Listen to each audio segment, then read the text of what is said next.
c'est pas évident pour un réalisateur d'adapter à l'écran une histoire vraie. On n'a toujours pas que sa marge de manœuvre soit réduite par rapport à la fois le roman et puis ce qui s'est passé réellement.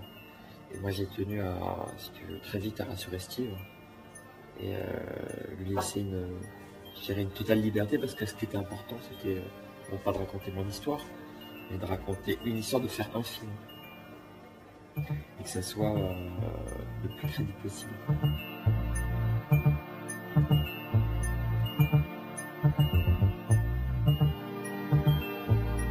Le jour où je suis venu sur le tournage, le jour de l'accident en fait,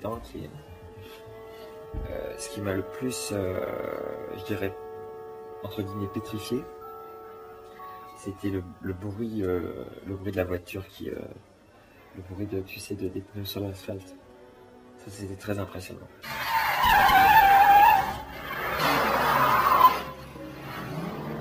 Et tu te dis que, comme tout le monde te disait sur le tournage, en voyant le cascadeur avec la voiture, c'est que ta vie elle bascule en un quart de seconde. C'était très impressionnant. Mais je n'oublierai jamais le bruit des pneus.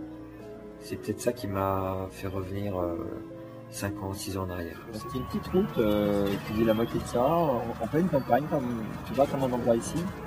Et à un moment, j'ai cherché un truc, je sais pas ce qui s'est passé, j'ai quitté la route, la voiture elle est partie, et puis j'avais le soleil qui tombait. Je croyais qu'il y avait une voiture qui arrivait de loin, donc j'ai donné un coup de volant.